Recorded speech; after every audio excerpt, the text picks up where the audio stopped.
Pictures are 1,000 words. So this is the gear train, and basically I've been having problems with this thing bending, and this is how much it bends stock. Now this is just me doing with my finger. Now imagine if I put some torque on this. This thing really bends, and there's nothing wrong with this bearing. It doesn't look like it's broken or anything. Well, maybe down there, who knows? Maybe there's a slight crack developing, I think. Maybe that's what's going on. Maybe it just looks more like it's a chip or something, not like a crack. But like I said, this is why these things start kicking teeth. And that's why you gotta start replacing them. I mean, these are pretty solid, But at least these are replaceable, which is nice. They're not that expensive either.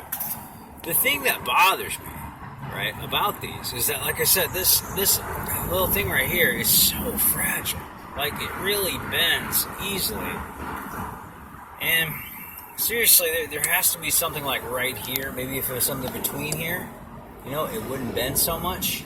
But there's actually a lot of bending there. And so I'm going to see what I can do about making it stop bending a little bit.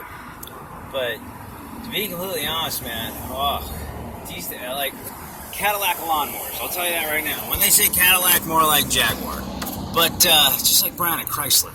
So, I just got done fixing all of these, okay? Because they're so gummed up. I took my pressure washer, and I redid, and I cleaned them, because I couldn't get any bearings today. I said, screw it, fine, no bearings, that's okay, not a problem. I'll take care of it, do my own. So I just quickly, took my pressure washer really quick, cleaned them off, and made it so that the pressure washer would actually make them spin around. And so, they, grease lightning, but you can see the bearing play, right? That's a lot of bearing play. And you see how much that thing moves right there? I'm like, man. It's these little things that make me kind of wonder about how they do these things. I like the all-wheel drive feature, man. I really do. Look, man, all my wheels, right? But, man, it is a pain in the ass. Thankfully, because all-wheel drive, I have my rear-wheel drive left. But the front wheel is gone. So I'll have to go ahead and get a replacement for that. But, yeah, you see how much these wheels move. I'm going to see if I make it stationary. You see what I'm talking about? That's a lot of movement for gears. There's no way it should be moving that much.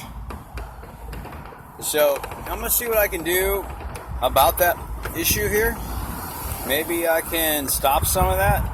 But that's just way too much movement. And if you put this wheel on here, right?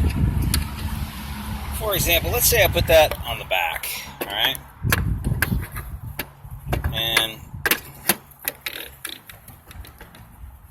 still, you see how much movement there is in there? I don't know if you can see it or not, but if you look inside that hole right there, I know there's not very much light, but that wheel, you see what I mean? Yeah, there's... Oh, yeah. You know what I think it is? I think the wheel itself is actually worn out. Because if you